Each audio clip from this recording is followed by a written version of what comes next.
Dear colleagues, I'm very happy to introduce the third keynote speaker of our annual conference, Professor Ursula Lehmkuhl. She teaches international history at the University of Trier, and she has a very broad range of research interests. I'm just going to mention a few. This includes the history of international relations in the 20th century, Atlantic history in the 19th and 20th centuries, and migration and colonial history. And it's probably safe to say that she's one of the few North American historians who truly covers North America, which means not only the United States, but especially Canada. This does not exist too often, at least in the German-speaking countries.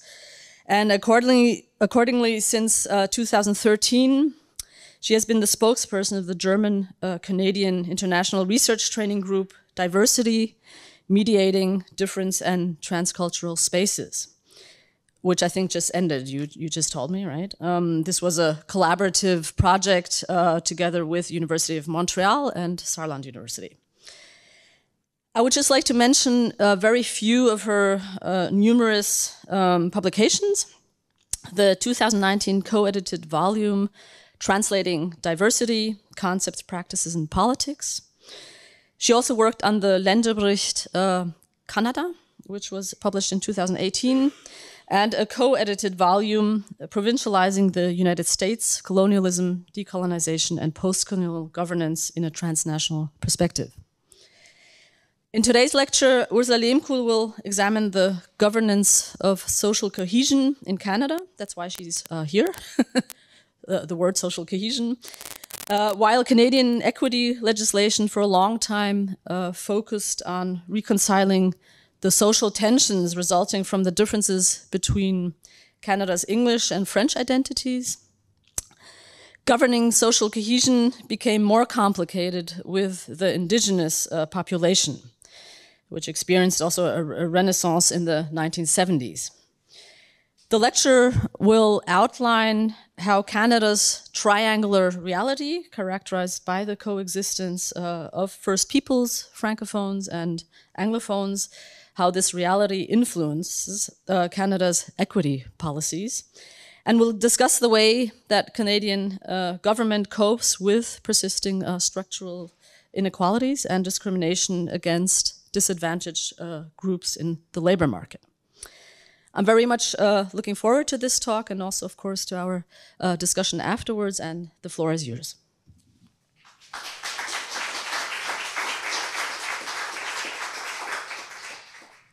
Yeah, thank you, Barbara Lüthi, for this kind introduction, and thank you to all of you, especially Frau Thunscheid, for this invitation. I'm very glad to be here, and I'm very happy to be able to speak about Canada. Now I have to open my presentation. Let's see how that works. Okay, and then we start with the presentation mode. Okay, it's there. So as a historian, where's this clicky thing? Here, okay.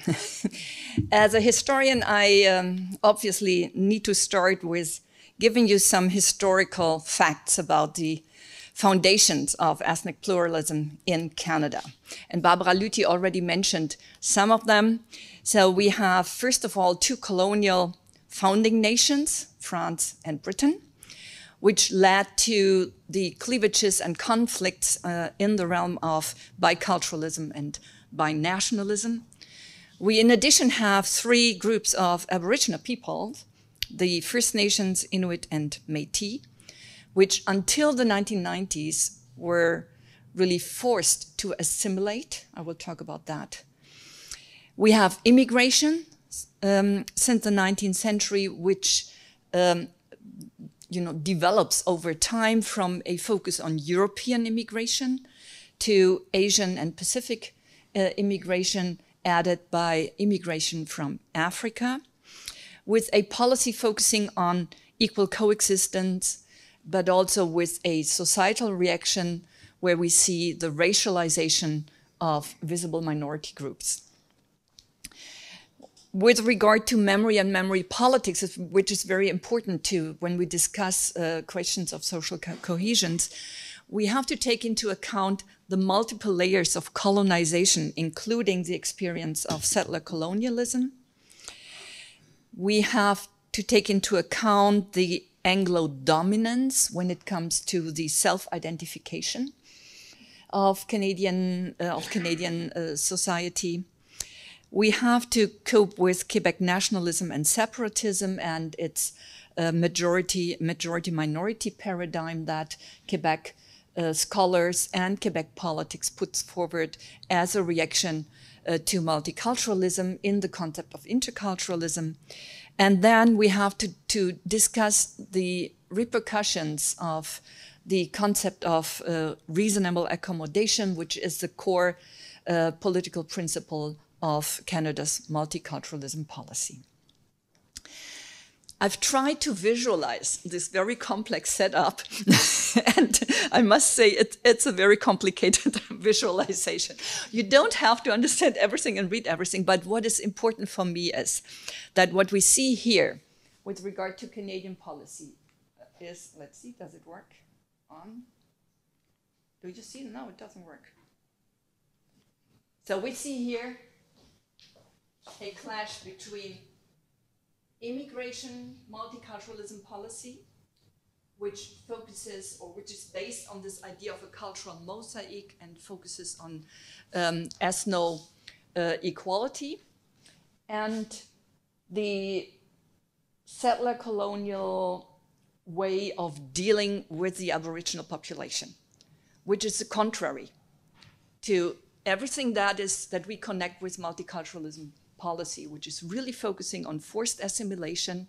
And here I have some pictures from the 1960s, the 60s scoop, forced adoption, and only very lately, now since the late 1990s, we have efforts to cope with the situation, and the Truth and Reconciliation Commission is one element of that. So there is a big cleavage here between the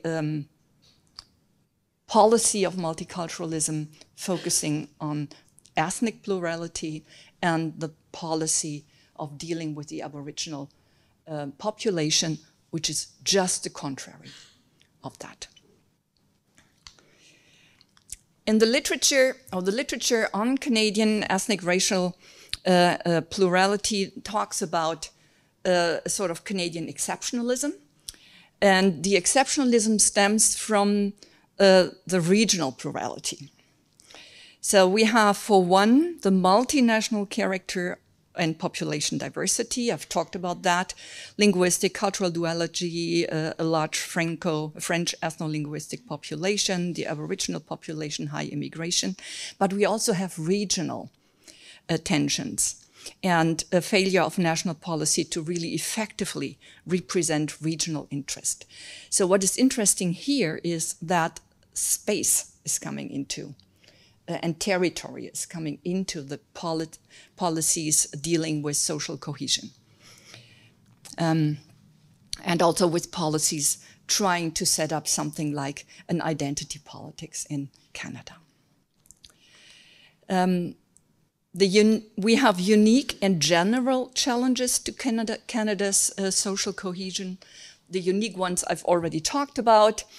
This national duality, underdevelopment of Aboriginal nations. We have an increase in number with regard to racialized groups. We have an uneven development in different regions.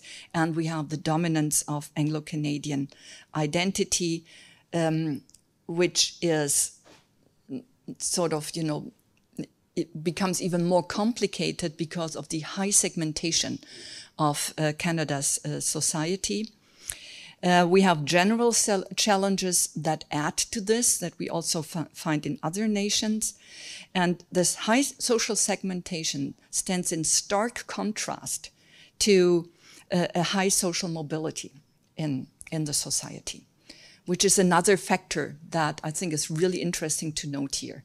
So first factor, the difference between dealing with immigrant nationalities and ethnic groups and the Aboriginal people, and then this tension, or this, let's say, the situation of being a highly segmented society that at the same time allows for a high social mobility. I think that's an interesting fact here. So if we take a look at the segmentation of Canada's society as a challenge to Canada's social cohesion, we see many components of Canada's society that are only weakly subject to a binding normative order. The coordination of the different components into an integrated whole is a continuous challenge for Canadian society and for policymakers. Research, however, shows that Canada is doing extremely well in maintaining social cohesion compared to other developed countries, to other countries in the OECD world. And many scholarly observers claim that the root of this cohesion is grounded in Canada's adoption of the values-based multiculturalism policy. Multiculturalism and diversity are, so to speak, Canada's normative linchpin to bridge the many cleavages that we see in Canada's society. I have a little excursion here into research on social cohesion. With the introduction of Canada's multiculturalism policy in the 1970s, the Canadian government was always interested to really monitor what's going on. And in the 1990s, the government set up a state-promoted research commission. And what we see from this research commission and the results is that, first of all, and you know that better than I do, that there exists no standard definition of social cohesion. So we really don't know how to measure social cohesion. We also see in the literature that social cohesion is often defined by various types of political, economic, and social threats. So we have a negative connotation or research perspective that is attached to research on social cohesion. We also see a mix of social cohesion on the one hand as an independent variable for social science research, then again a dependent variable. So everything is out there. One of the results that we see in the Canadian literature is focusing on the outcome of social cohesion. So it says social cohesion can cause good societal outcomes, but those outcomes can also be a consequence of social cohesion. So we again don't really know that we have the hand and the egg problem here. One of the most famous researcher in this field, Jane Jensen from the University of Montreal, and her colleague Paul Bernard, they have published a lot in the late 1990s about social cohesion. Jane Jensen was also a member of our graduate school on diversity. It's a wonderful colleague. And both of them, so Paul Bernard, using the categories put forward by Jane Jensen, came up with these 6 dimensions of social cohesion, which he distinguishes on a formal level: equality, inequality, recognition, rejection, legitimacy, illegitimacy, and a more substantial level describing the societal outcomes of policies and programs, where we have the factors and the criteria of inclusion, exclusion, belonging, isolation, participation, and non-involvement. So that's more or less the analytical framework with which Canadian scholars work when they analyze diversity and social cohesion. What came out of this research, and especially from the Social Cohesion Research Network, where more than 20 different university departments participated, was a behavioralist definition of social cohesion that was put forward in 2002. And this definition uses outcomes and behaviors as a dependent variable and just takes the input and enabling conditions as independent variables. The key findings of the social cohesion research networks were that social cohesion is based on the willingness of individuals to cooperate and work together at all levels of societies to achieve collective goods. The basis of social cohesion and social citizenship is community identification. So here again, we have this point of identity politics, which is very relevant if we look back to the historical foundations of Canadian pluralism and diversity. And they also pointed out that fault lines and growing cleavages in Canadian society weaken the axis of community identification. Among the historical fault lines and cleavages is first and foremost the experience of Anglo-Canadian dominance. Canada's majority culture was British, although it was first settled by French settlers. And these British dominance, majority dominance, Anglo-Canadian dominance has a very strong racial connotation.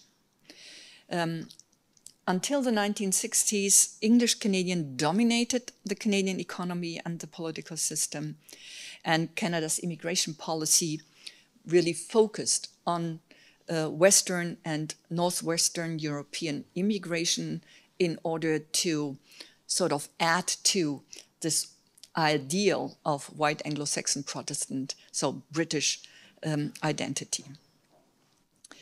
Until the 1960s, Asians and Africans were excluded from immigration into Canada, which stabilized Anglo-Canadian dominance. We see, historically speaking, a lot of barriers for ethnic and religious groups with a different linguistic, cultural, and religious background. And these groups were really denied full participation in political and social matters, including equal pay and the right to vote. This situation in Canada was first was empirically researched by a very important book, John Porter, published in 1965, Canada, A Vertical Mosaic. And this comprehensive analysis and study of the national structure of class and power in Canada, Porter really deconstructed the myth of Canada being an egalitarian society. He showed that Canada is indeed a very inegalitarian and segmented society.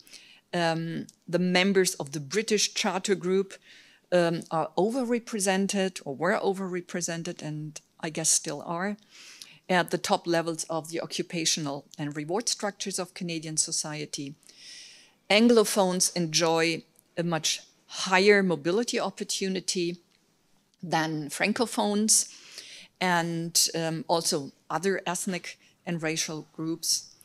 And until the 1960s, we also had the situation that these Anglophone elites really were not controlled by the populace at large. So we have a lack of democratic control of what these elites have been doing. The Quiet Revolution, you all know that, the revolution in Quebec, where the Québécois were really fighting for becoming more present in those elite circles in their own province, but also all over Canada, was really a turning point in the history of Canadian ethnic group policymaking. As a result of the Quiet Revolution, and in order to accommodate Québécois nationalism, you all know that Pierre Trudeau was, invoking this multiculturalism policy. It was adopted, and in fact, it was a byproduct of the political efforts to solve the cleavages resulting from Canada's dualism. Canada's multiculturalism policies aim to recognize cultural diversity, to protect minorities from discrimination, and to facilitate minority integration into the political culture, and it became a central element of Canada's national identity at that time. Here's one of the quotes that you might know. I just put that on this slide. Pierre Trudeau, and after that, many politicians really maintained that cultural pluralism is the very essence of Canadian identity. So the Canadian ethnic pluralism became something that can be called a national ideology of inclusion and diversity. And it's based on a social model that is different from what we see in the United States. It's different from the melting pot ideal. I mentioned that already in my introductory slide. It's a model that has been called Canadian mosaic, and it was indeed first used by an American travel writer, Victoria Hayward, in her novel Romantic Canada in 1922, where she was describing and detailing the experiences of her journey from the Maritimes to British Columbia. And actually, she's really putting forward a very patronizing picture of Canadian society. But it was pushed, this model was then pushed into the Canadian mainstream by author John Morrow Gibbon and his book on Canadian mosaic, The Making of a Northern Nation. And he put forward this idea that there is an equal coexistence of ethnic groups, languages, and cultures, that immigrants should not totally abandon their culture, they should not be forced to assimilate. And this was actually the foundation of Canada's ideology and identity of multiculturalism. This whole concept developed very briefly from a focus on ethnicity and multiculturalism in the 1970s to equity and rights-based multiculturalism in the 1980s, to an anti-racism and anti-discrimination multiculturalism in the 1990s. Still, although we have this long tradition of multiculturalism policy, there remains a lot of tensions between Canada's identity politics and the socio-economic reality in Canada. We have really some minorities in Canada that continue to experience racism, higher rates of poverty and unemployment, and lower rates of education attainment than the dominant French and English groups. We also see that Canada's multiculturalism policy is not at all popular in Quebec and among the Québécois, and also among the indigenous population, because it supposedly curtails their legal and political status. And what we also see is that multiculturalism did in fact not succeed in accommodating this challenge of Canada's binational, bicultural character in the case of Quebec and the marginal experience of Aboriginal people. This whole situation has led to a lot of theoretical reflections about the pros and cons of multiculturalism policy in Canada, starting in the 1990s and then moving on in the 2000s. But we really have this high output of theoretical work on multiculturalism in the 1990s. This work is really focusing on the tensions between Canada's founding people and immigrant minorities. And it's also characterized by conflicting views about the impact of Canada's multiculturalism policies on social cohesion, on the social cohesion of Canadian society. So I've just thrown some of the most prominent books here on the slide. You probably know all the authors here. Selling Illusions, Neil Bisundat, who's really very critical as a third-generation immigrant into Canada about Canada's multiculturalism policy. Of course, Charles Taylor, Will Kimlicka, and it's only, again, a novelist, a writer, John Ralston Saul, who's really focusing on the Aboriginal population, putting forward a model that's called the triangular society. And of course, the debate about the counter model that was put forward by Quebec, the model of interculturalism, with the book of Gérard Bouchard, Interculturalisme, that summarizes a debate that started already in 1973, also immediately after the announcement of Canada's multiculturalism policy. I will start with a brief overview over three of these books, and then finish with a slide where I will put forward some points for discussion. What we see is that all Quebec governments have rejected Canadian multiculturalism. Quebec's answer to multiculturalism is interculturalism that operates with a majority-minority dualism and argues that there is a very specific situation of Quebec as a minority nation within a multinational state, and it argues that a majority culture needs to be respected and accepted by immigrants, including the acceptance of French as public language. And I think this argument is one of the reasons why interculturalism is such an interesting model also for the European field. There was a huge conference in 2011 at UQAM, the Université de Montréal, where the European Council asked Gérard Bouchard to explain this model. And they've been discussing why this model and the majority-minority paradigm might be a possible model to accommodate pluralism in Europe. Bissundat's argument, multiculturalism as a divisive ideology,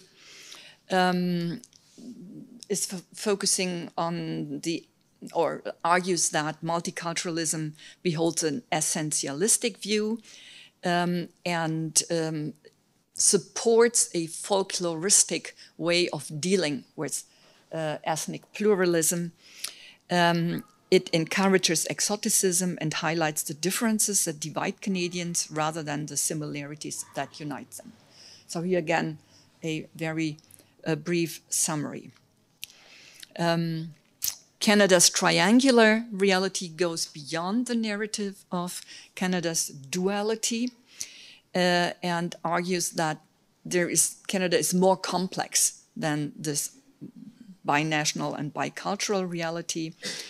It focuses on the three nations that founded and composed Canada and argues that Canada has a very flexible and complex identity as opposed to monolithic identities of other states. Last I'd like to point out a proposition put forward by Will Kymlicka in his book Multicultural Citizenship. He's very much focusing on rights, on the legal aspects, and puts forward a typology of minority rights, where he distinguishes self-government rights for Quebec, special representation rights for the Indigenous people, and polyethnic rights for the many different ethnic minorities. What is interesting is after he has published Multicultural Citizenship, he embarked on an empirical study on the effects of multiculturalism in Canada. And there he presented evidence that multiculturalism has worked and that there is no evidence that it has promoted ethnic separateness. This, however, is heavily debated. And we see other research outcomes. And I'm now concluding with some points for discussion where I try to summarize the main debates and the main problems that I see with regard to social cohesion in Canada. So what we see is that the growing ethno-racial diversity of Canada that was promoted by Canadian immigration policy since the 1970s by opening up immigration for Asia and Pacific and African people has fostered Quebec's resistance. And if we look at Quebec, we also see that it has nurtured a crypto-racist discourse in Quebec, and it has politicized the protection of minority rights in Quebec. So it has produced more tensions and more cleavages in the context of Canada's duality. The political and legal recognition and protection of indigenous cultures went, one must say, hand in hand with the neglect to address the basics of human well-being in indigenous communities. So here again, we have an unsolved problem regarding the indigenous population. The concept of reasonable accommodation tends to preserve and protect dominant norms and practices that disadvantage less powerful groups. And this counteracts measures and legislation that are geared to create a high degree of equality of income and wealth across the country. Again, a tension, a cleavage between specific policy measures and ideologies. On the political level, Canadian governments really try to establish programs that support community participation, the development of shared values, the development of strong social networks and shared problem-solving mechanisms as ways to secure the effectivity of equity legislation and the promotion of equality as a basis for the strengthening of social cohesion in Canada. However, empirical research shows that this policy is not successful. The gap between Canadians at the top and those at the bottom continues to grow. So Canada is still far away from being an egalitarian society. We still have a situation like in the 1960s, as that was described by Porter. And on the other hand, we have empirical research that shows that Canada is one of the most socially mobile society in the developed world, which in the end means that we have a lot of contradictory tendencies and results that need further research on social cohesion in Canada, focusing on participation, citizenship, and governments. Thank you very much.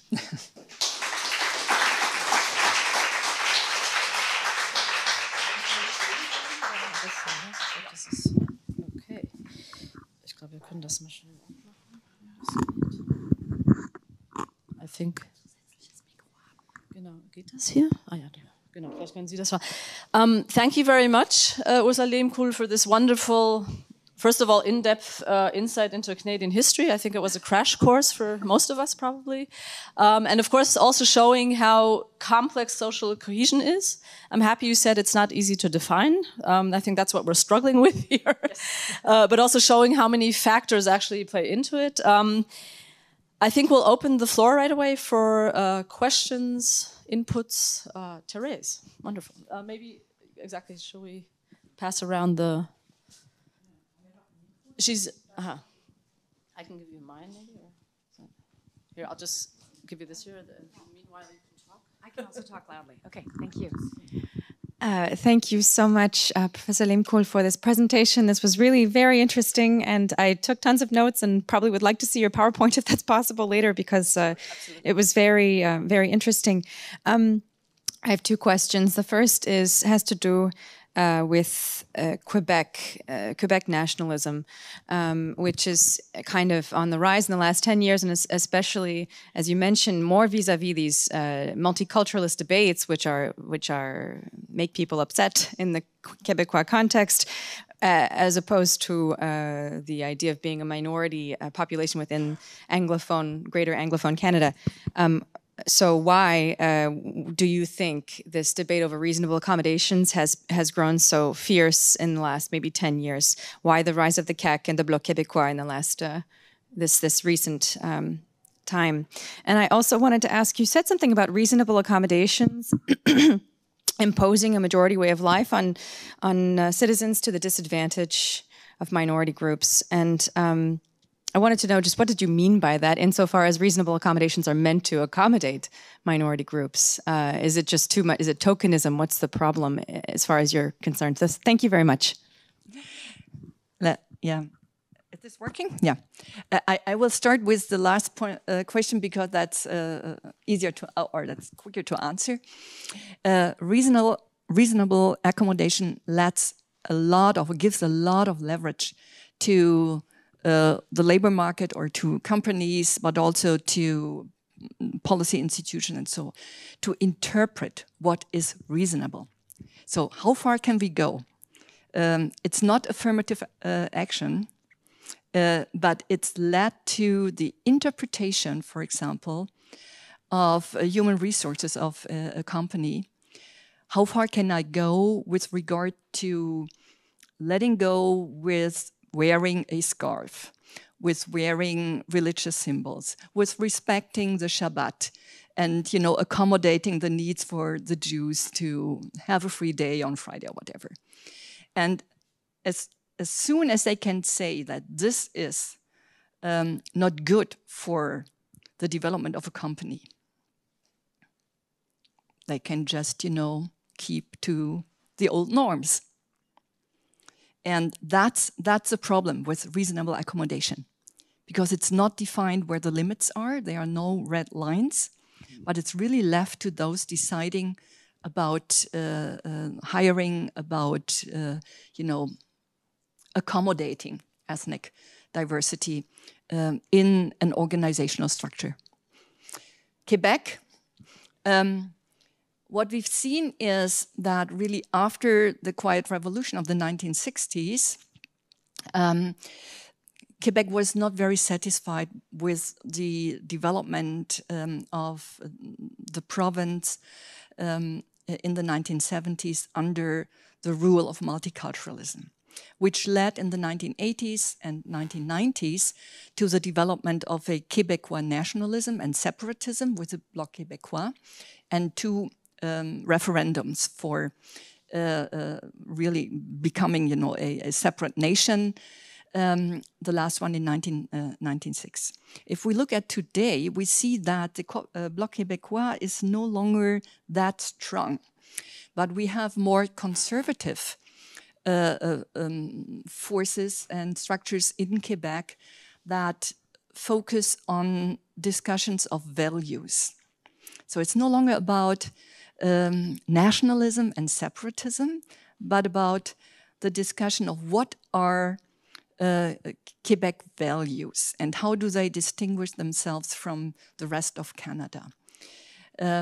This debate about les valeurs québécois ended more or less in 2014 because it was not successful. The Charte des Valeurs was not successful in getting through the parliament.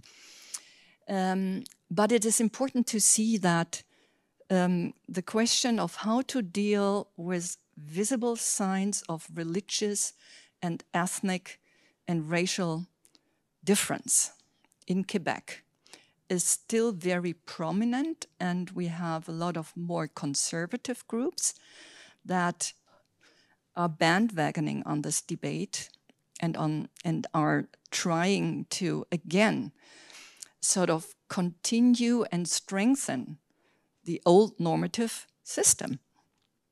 In this sense, the Francophone ideals, laïcité, and you name it, and it disguises a little bit the political message behind this kind of debate, and that's very dangerous, I think, and so we have to look at it. This is why I was talking about the crypto-racist discourses that one can see in Quebec society as against the rest of Canada. And so it's a very interesting development in Quebec, and again, open for a lot of research. Thank you. Olaf Grosamberg and then Heike List. Thanks a lot for this really fascinating presentation.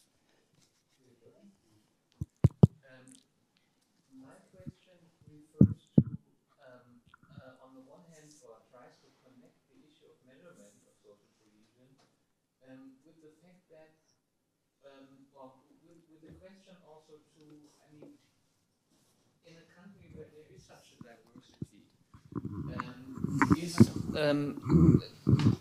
social cohesion, can social cohesion be kind of understood and then also measured in terms of the individual attitudes and values towards the society?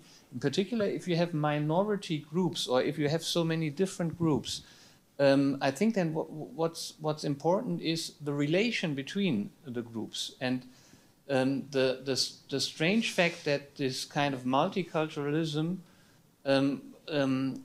did go hand in hand with completely neglecting and suppressing certain minorities. Yeah, it also shows that probably if you have measured social cohesion those days, there would be a majority of the population which says, yeah, there is great social cohesion here, yeah, but the minority groups are not visible in such aggregate measures.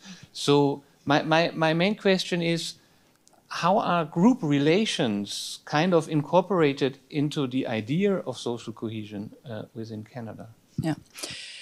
If we go back to this, I can switch back to the slide where we have the factors. So group relations are among the substantive elements that have been put forward by Paul Bernard, like it's belonging, participation, and inclusion.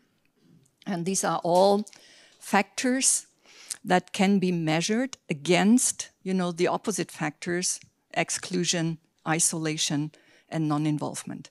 And this is very, very often done by surveys. And surveys is one thing. Surveys focusing on the well-being, on, you know, this, you know, good feeling, and these soft factors in a society. And you have all kinds, you know, of research institutions, also state-sponsored, that are trying to get an idea and to get numbers, empirical evidence about these substantive elements of social cohesion.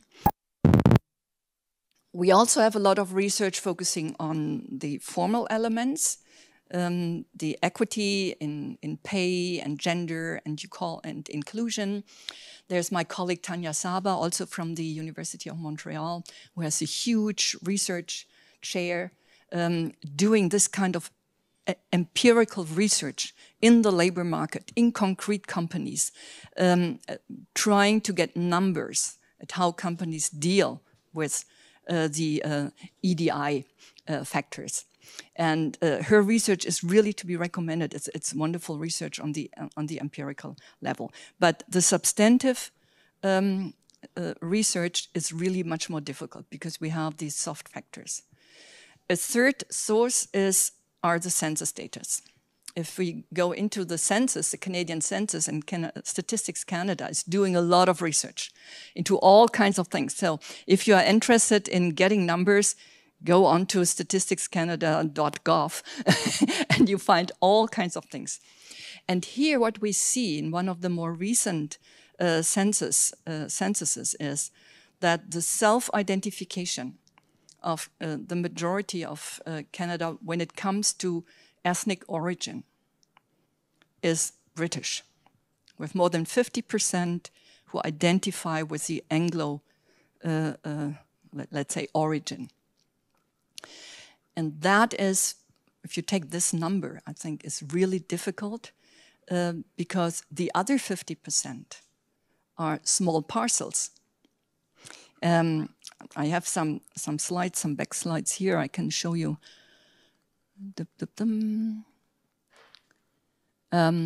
So these are, for example, this is a slide on the racialized groups from the census data, and you see a growth of that. And here is the dominance of Euro-Canadian identity. So Canadian in the sense of, you know, Canadian identity was at the top, but Canadian is more or less Anglo-Canada. And English, Irish, Scottish, and French are second in row. Then we have German, Italian, Ukrainian, where at least 1 million people identified themselves as having this origin. Which means that if we look at the common ethnic or cultural origins reported by the population, we have this huge Anglo dominance, and that produces problems for all the groups that belong to the other 50%, which are much more smaller. And as I said, the question of individual attitudes, social cohesion, and how to measure that, we have surveys, and it's all about self-reporting, self-identification, and giving hints about how do I feel, which might be a good thing to do, but it contrasts very much with the numbers that we have, for example, from the research from Tanya Saba when it comes to equity policies and legislation on the empirical ground. Yeah, thank you very much, Professor Lehmkuhl. When I look into the literature on multiculturalism, I'm here. Oh, sorry. When I look into the literature on multiculturalism of 10 to 15 years ago, especially Kimlicka, one thing was for sure: Canada is the shining example of a successful multiculturalist society. And I'm very grateful that in your presentation, in the concluding remarks, you presented the unresolved problems. And so it's not only the history of colonialism and forced assimilation of the indigenous, it is also what we see today, right? It's not only history. And this history came with murder, with sexual abuse, and this was happening until the 1990s, as we know. So this legacy and this reality of this past is today a reality of femicides, of drug addiction, of suicides, especially suicides by kids. So I wonder, and this is my question to you, whether there have been, beyond symbolic forms of reconciliation, any social programs addressing these issues. I know that Justin Trudeau has said sorry in the name of the Canadians, but has he implemented a good social policy? Thank you very much. Here again, the answer is not easy, because a good social policy for whom? If we look at the indigenous population, the situation is very complex. We see an accommodation of the wish for self-government. Nunavut was created as a self-governing territory to accommodate the wish of the Inuit people. We had in 2016 a Supreme Court rule that gave self-government to the Manitoban Métis, combined with financial support to establish self-government mechanisms and institutions.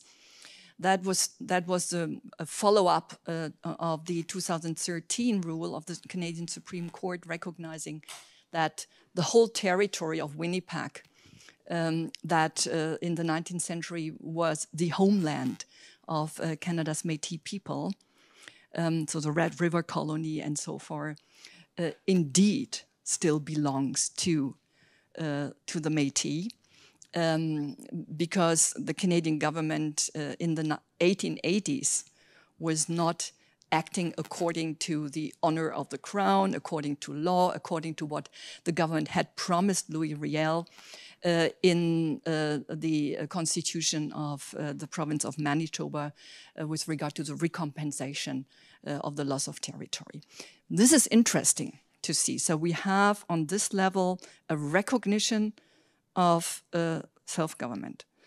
Social policy with regard to the First Nation, so that is the third group of the Aboriginal people, is very complex, because we still have this differentiation between charter groups and non-charter groups. Charter groups are those First Nations who said yes to the land treaties starting in the 1870s and who moved in the context of Canada's westward expansion to reservations, and for that became special treatments on the social level and recompensation with regard to social policy and insurance and so forth. We still have a lot of non-chartered First Nations, and they are really beyond all kinds of, support. I'm telling the two elements of the story of self-government and social policy because that is again a tension. The call for more self-government means that Ottawa and the politicians in Ottawa say, okay, here you get 150 million and we are out of the game with regard to further, helping you. So it's another very complicated situation that produces exactly the situation that we have today with a lack of support for everything that is connected with human well-being regarding the Aboriginal people. Does that answer your question? Any other questions, remarks? Maybe I would just quickly follow up. I have a question. As far as I understand, in Canada, there was an enormous effort for so-called post-colonial reconciliation politics when it came down to Indigenous people, and there was I don't remember all the details, but I remember there was a truth-telling process, which was kind of a bottom-up process. The churches were involved, and Harper, et cetera, et cetera. If you compare it to the United States, that's quite a thing, right? Or at least it's something. I'm asking, what was the effect of it? Because you could say it was kind of also an attempt to include them more into society and to also recognize the injustice, right? That was done in reference to residential schools, etc. Was the problem that there was no follow-up program? Was it not sustainable? Was there no social programs, or what happened with this whole, actually, decade-long effort to, I guess, achieve some social inclusion, right?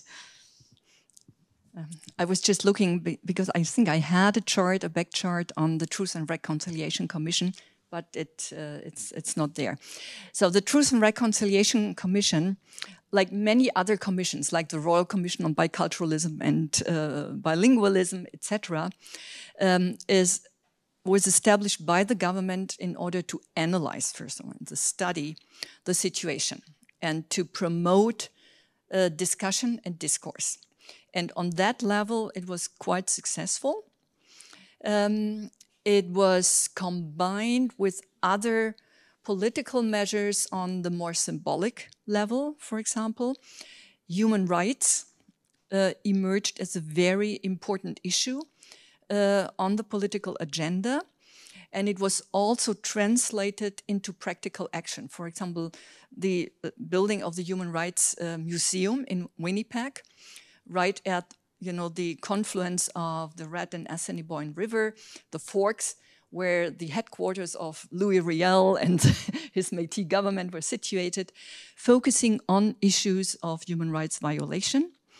We also have a lot of government support for research about the residential schools, which is combined with really getting involved with people who suffered from these experiences, taking them into the discussion eye to eye.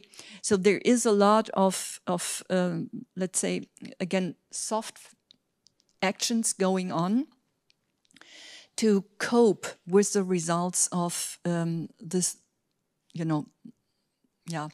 cultural genocide produced by Canada's settler colonial policies until the 1990s.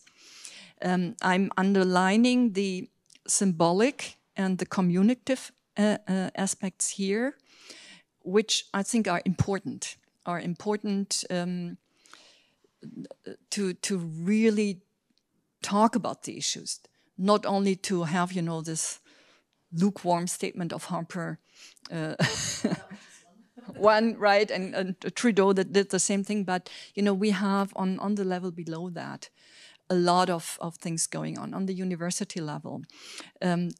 Departments for Aboriginal studies were established. We have study programs where that is, you know, the main focus. So it's in the realm of education, it's in the realm of grassroots politics and action and activities, where we see a lot of things moving on in this direction. And government support is there for big programs like, you know, the building of a museum, memory politics, etc. So there is this kind of support that actualizes the history of cultural genocide and Canada's settler colonialism in, you know, in the presence of Canadian society and politics. So it doesn't connect to like structural, sustainable okay, that was my, thank you. Any other questions? I don't know if the language is a problem. She obviously also speaks German, right? So I can also understand French. French even, yeah, exactly. That's, any other questions? And otherwise, thank you very, very much. Also, it's really also important for us to hear from other countries on these problems, so to say, and getting new ideas also for how to tackle social cohesion. And thank you very much for being here and for the discussion. Thank you. Thank you so much.